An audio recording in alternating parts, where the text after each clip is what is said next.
Good afternoon and welcome to Verzenda radio show on Radio Fabrik. Today's show is about Idlib, the forgotten area in Syria. Do you know that there is more than 4 million human beings living there? They are suffering from war and Assad's Russians airstrike. Today we will talk about Syria and Idlib.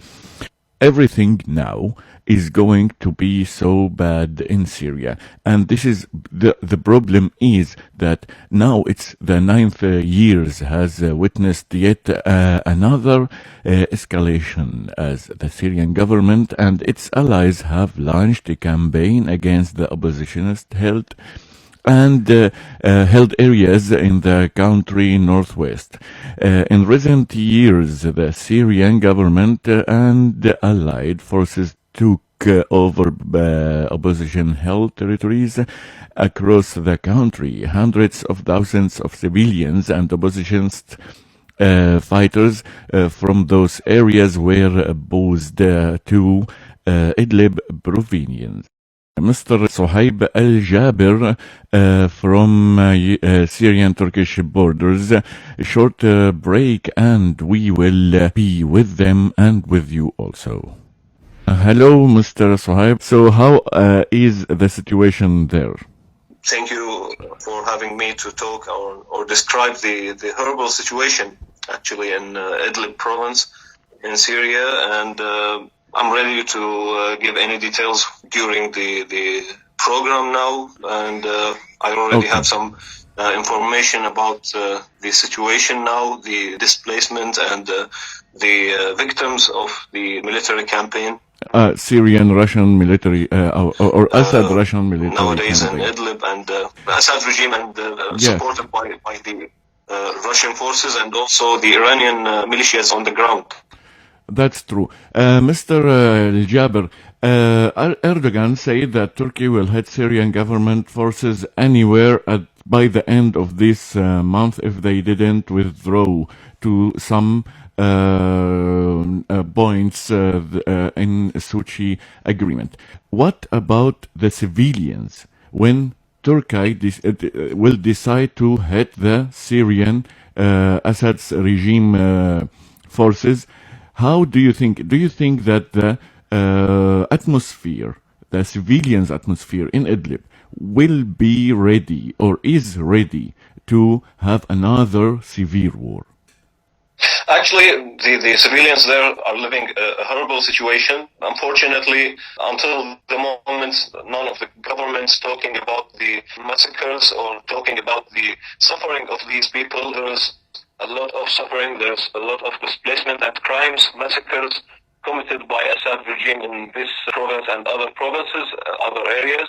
The political, let me say, statements always talking about the military developments or the military details, but ignoring the suffering of the people, the Syrian people. And that's our duty as a journalists and activists, Syrian activists, to describe the suffering. I don't think that any of the governments are trying to help the people there. There's a lot of, let me say, there's a lot of suffering there, especially every day there's displacement of them from their areas. They are trying, some of them try to enter the Turkish territories, but unfortunately also they prevented of entering Turkey. That's increased the suffering, as you know. How many people living in Idlib right now and displaced, let's say? We know that most of them are moving from place to place right now. They are all afraid from the war. How many people living in Idlib right now and they don't get any help from NGOs, if you know about that? Well, actually, we are talking about 3.5 million, as my colleague said before a while. Most of them in the borders of the city. There is only in the neighborhoods and the surroundings of Idlib city. There is only in this place 200,000 people there, besieged there in this area. We didn't talk yet about the other places like Ariha and the southern countryside or suburb of Idlib, which is affected now of the campaign, and we are talking also about 845,000 people whom displaced during the last month, only the last month, January of this year. Also, we are talking about victims during the campaign. I'm talking about only this month or the last month. We are talking about over 300 victims were killed by Assad regime and the airstrikes on the area during the month. Also, we are talking about 167 people who died due to the cold weather, as we know now, and as you said before, it sometimes reached the -8, and there's over 167 victims during the cold weather, as the Syrian Network for Human Rights says in the last report. So we are talking about a genocide, a horrible genocide, horrible situation. Nobody helps the Syrians there, and some of the organizations try to help the people there, but they are facing a lot of difficulties, like leg and medical stuffs, and also the medical machines, and most of the medical points or hospitals in the area attacked by... Let me ask you, Mr.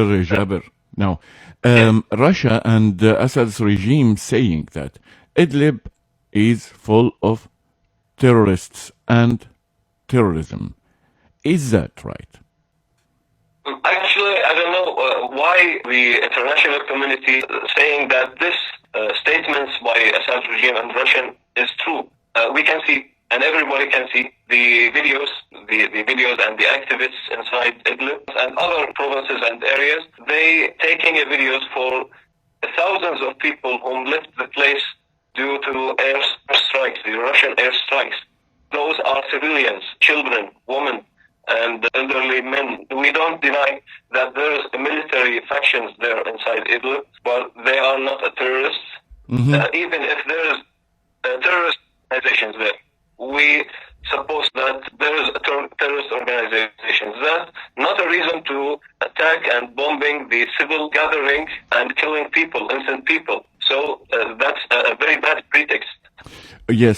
Last question, Mr. Al Jaber. We don't want to tire you. So, what do you say now? Many European people listening to you right now, and you are in the territory there. So, what do you tell? What do you want to say? What do you want the European people to know now? What is the most important thing that you want them to know? Well, actually, I want to say the same thing that we said from the beginning of the Syrian revolution. We only ask for our freedom. We only ask to protect these people, the people who ask for freedom inside Syria. The international community should move quickly to help them, to rescue the rest of people whom still besieged inside these areas, and to prevent committing another massacre, a horrible massacre and genocide by Assad regime and Russian forces and all the enemies of the Syrian people. After 9 years, we should not describe again what really happens inside Syria, because all of the media networks around the world shows how we as Syrian people attacked by Assad regime, warplanes and bombing and shelling around the hour, only because we ask for freedom. So that's my message for the international community, and there's another message for my people, for Syrian inside Syria.